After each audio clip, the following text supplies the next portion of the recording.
Kamala Harris resumed her conversations on Reproductive Freedom tour, this time with Emmy Award-winning actress Sheryl Lee Ralph. The conversation centered around abortion access and women's health care during a campaign event in Pennsylvania's Salus University in Montgomery County. Ralph tells the story of how she almost lost her son 30 years ago. 2 children, son and a daughter, Etienne and Ivy. And when my son was born, it almost didn't happen. I had lost my amniotic fluid. And most of us know in here, that's the fluid that surrounds the baby in the womb. I had lost it all. And I was about ready to have what they called a dry birth, which is complicated. My God, I haven't thought about this, which is complicated, and the survival of the child is, wow. So I was in a moment where I was so close to birth and death at the same time. And this doctor says to me, you have one chance right now for a viable delivery. I'm listening to this as I'm trying to deliver my child. Suppose my child was not viable, and in that moment, you're going to, now, you know what it looks like. In that moment, if that doctor were to deliver and excavate the child from my womb, they would have gone to prison. These are the kind of things we have got to think about. That happened to me. But that was 30 years ago. I had more rights 30 years ago. Vice President Harris warned the crowd that abortion restrictions in more than a dozen states could spread nationwide if Republican candidate Donald Trump is elected again, and more women could be affected by the overturning of Roe v. Wade, which took place 2 years ago. Ralph and Harris both say it's time to trust that women can make the best decisions about their bodies. And when we talk about freedom, why is it that we are still having to have a conversation over and over and over again about how important it is to trust women? Why do we have to keep talking about the choices that women must make for themselves? And why are we having to talk to so many women to let them know how important they are in this re-election on this subject, and how important it is to vote for your own best interest?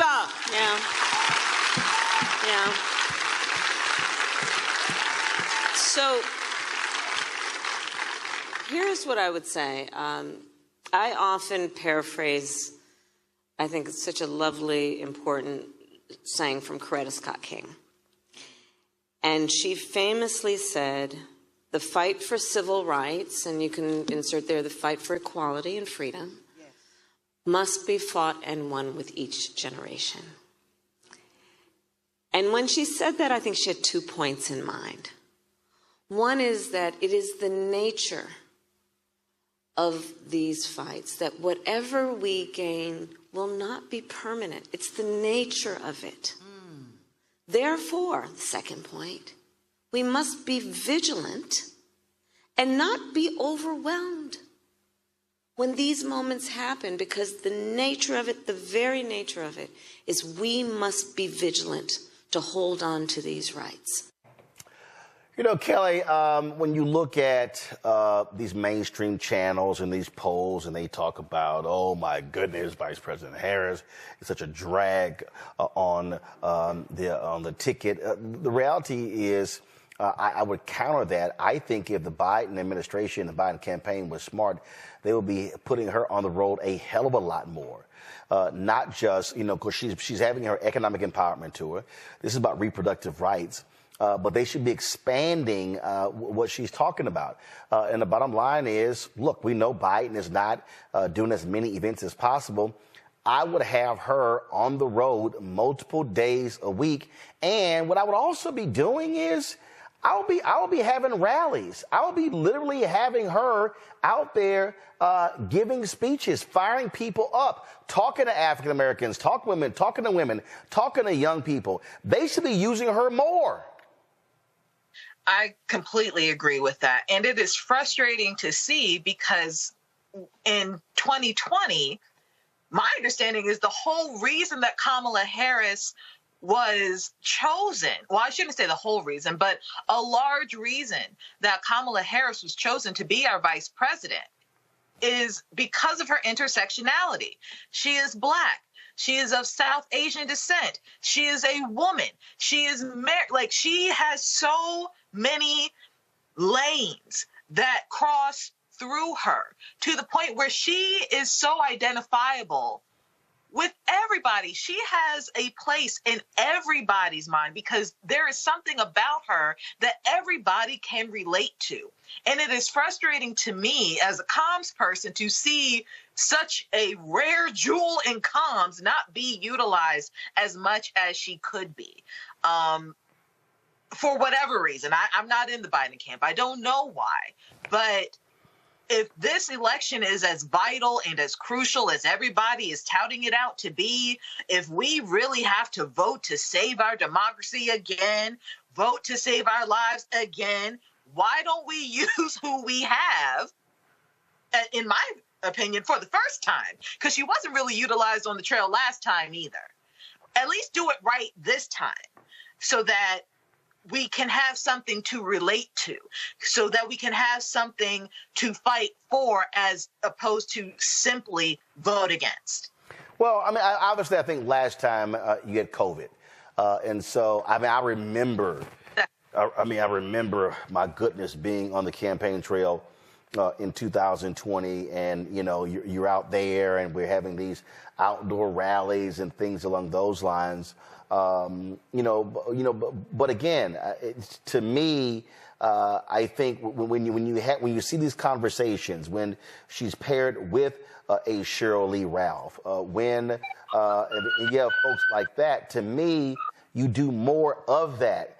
Matt, you make that more interesting. You make it more engaging, because it's about touching the people. It's about being where they are. And I would dare say, look, I was there on Monday when she was in Detroit, and one of the things that they did, and I understand why they do it this way, but also I think it's a mistake. So, for instance, they had the main event, okay, which is the Charles Wright Museum. Then she did some interviews afterwards. Then she met with some pastoral leaders and community leaders. Well, media wasn't in there. Well, we should have been in there. The reason I know they want to have frank conversations, but they need to be able to show her engaging with community-based groups as well. And I just think that it's smart politics to put her with regular, ordinary people as much as possible, to be having regular, ordinary conversations. And I get the economic empowerment to it, but frankly, I really think, I remember when I think Obama did one. I think he went to Southern, and there was a Q&A. Do the same with her.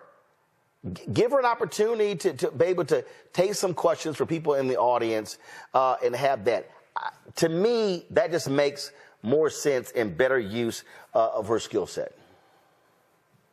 I think that's right, but I think that they're afraid of running away on the fence voters, particularly white Midwestern voters, who may view her as divisive because of coverage for her. And I think it's stupid, because she's obviously effective at communicating the Biden administration's points, and in doing so with the necessary gravitas to really make those points go home. So I think they do need to utilize her better. And I know we talked recently about that hit piece, about basically what is her position and all of this stuff. And the reality of it is she's a Black woman, so she will be judged more harshly than anyone else. But she's very effective at communicating their points. And I think the Biden administration needs to not be afraid to embrace that and to utilize her.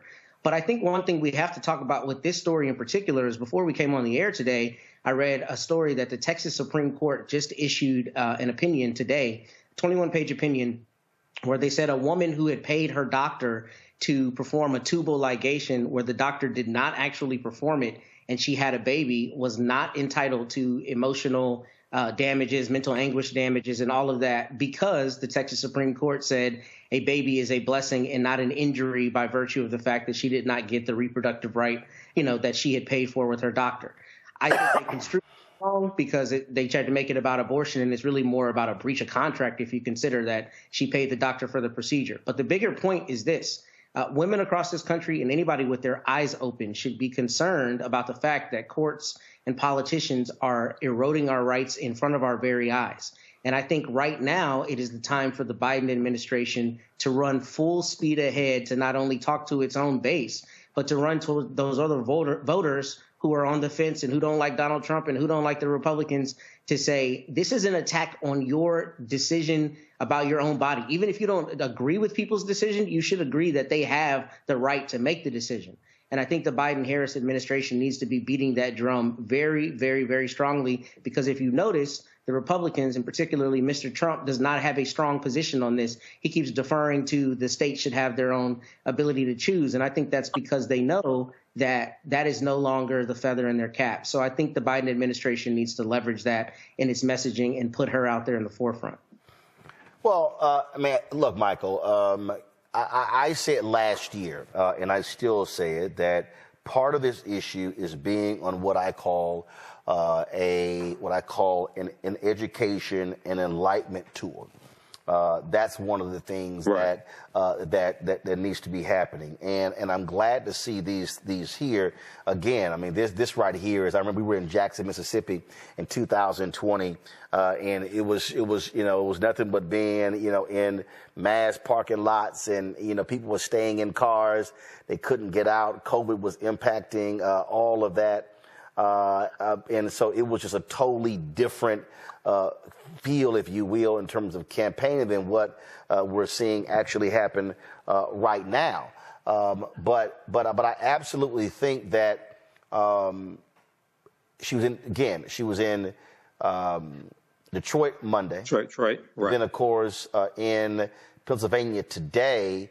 Also, to taking advantage of the weekends. You have to have messengers. You have to have messengers who are talking about the message. And the message can't just be abortion. It can't be. And so I think, again, utilizing her, and what's interesting to me is I don't even understand why the campaign is not even using surrogates in a much more aggressive way. I'll be honest with you. I'm going to tell you straight up right now. I have not gotten a single email or a text message from the campaign saying, hey, we would like for somebody to come on. Mm-hmm. I haven't even, they have a director of African-American media. I saw the announcement when she got hired. I've never even heard from her. And I'm sitting here going, it's May. If they are trying to run the 2020 campaign, they're going to lose. You can't.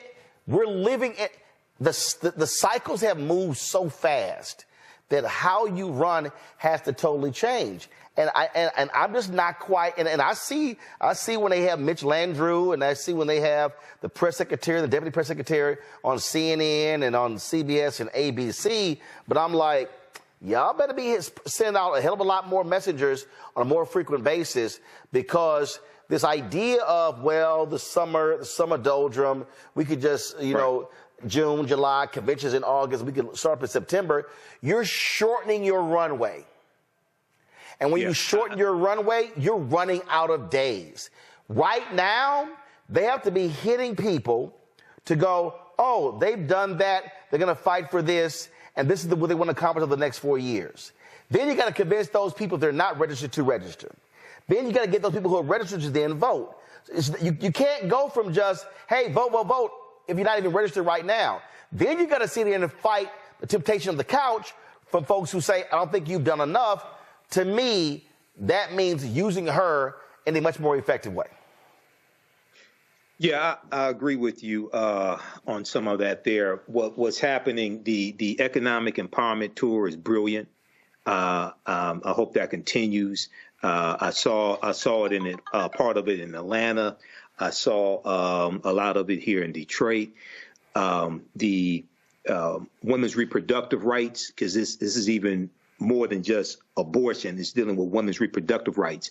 That campaign, those interactions with people like Sheryl Lee Ralph are extremely important as well. I think the Biden-Harris campaign has to understand you can't deal with the traditional timeline of a campaign. Okay, whereas the campaigns don't peak in May. We all know that.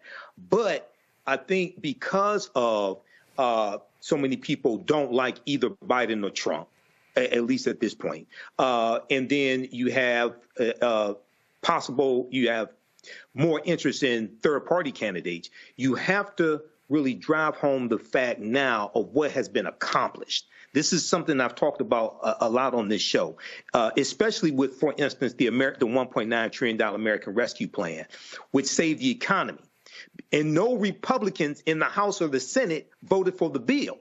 And the reason why it's so important to talk about what you accomplished is that bill passed in March 2021. Well, people just lump that in with what got accomplished with the two coronavirus bills, COVID-19 bills under Trump. They don't make a distinction. But it was Democrats that wrote the bill and Democrats only that voted for the bill. The other thing that has to happen is you have to call out Republican obstructionists. It was when we talk about the George Floyd Justice and Policing Act, all these George Floyd Justice Policing Act, but also the John Lewis Voting Rights Act especially. All these black people said they wanted this, right? The John Lewis Voting Rights Act. No Republicans in the House or the Senate voted for the John Lewis Voting Rights Act. But they want to blame Biden for it not getting passed. No, focus on those Republican senators, because it did pass the House of Representatives. It was only Democrats that voted for it. Focus on those 50 Republican senators, especially the 16 Republican sitting senators that voted to reauthorize the 1965 Voting Rights Act in 2006, but all 50 voted against it in 2021. So it's putting all this together. And Quentin Fulks and others from the Biden-Harris campaign should definitely come on. Roland Martin Unfiltered. This is black-owned media. Don't run from black-owned media. But I think, yes, things are going to ramp up. But I think they should be in fuller, more aggressive right now. Yeah. Even though it's May, more aggressive right now. Don't wait till after Labor Day to really get aggressive. The runway shortens. That means you have fewer days. And so that's what they should be doing right now. So we'll see. But I'm like, y'all might want to get a move on it. Now, if you like this type of information, you can support the African History Network a few ways. Be sure to register for the online history classes that I teach on Saturdays. Ancient Kemet, the Moors, and the Ma'afa, Understand the Transatlantic Slave Trade, what they didn't teach you in school. Visit our website, AfricanHistoryNetwork.com, AfricanHistoryNetwork.com. We deal with thousands of years of history and what leads up to the transatlantic slave trade taking place. This is a 10-week class. We're doing more than 2 weeks this time around. Next classes are Saturday, May 4th, Saturday, May 11th, Saturday, May 18th, and Saturday, May 25th, 2024, 2 p.m. Eastern Standard Time. Click right here to register here for the class. The class is on sale $60, regularly $130. We do the sessions live. All the sessions are archived and recorded. You can go back and watch it any time. So a year from now, 2 years from now, you can still watch the entire course. We have the lesson plan here for the entire course also already laid out, so you can look at the content that we cover. We deal with 80 to 100 articles.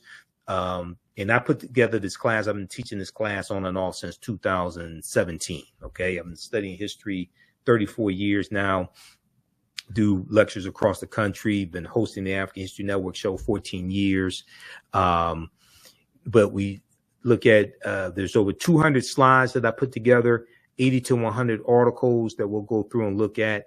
The 15 books that we reference. You don't have to buy any of these books to follow along in class. I'll show you excerpts of the books on the screen usually.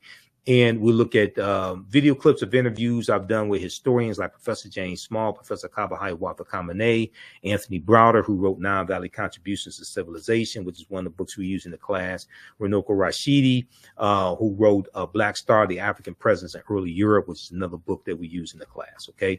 So you can register for this. This content is PG-13. You can use this information with your children as well. Visit our website, AfricanHistoryNetwork.com. AfricanHistoryNetwork.com. Okay. And we'll post the link here. The link's in the thread of this broadcast. And you can support us through PayPal and Cash App, $the AHN Show through Cash App, $the AHN Show through Cash App, and through PayPal, paypal.me/the AHN Show. So we have the information right here on the website as well. This is our official Cash App account, $the AHN Show, SHOW. When you go to it, it'll say Michael and show my picture there.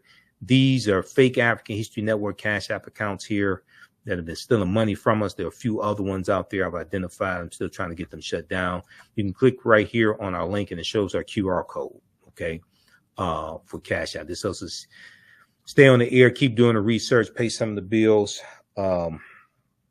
etc. Upgrade equipment, take care of what needs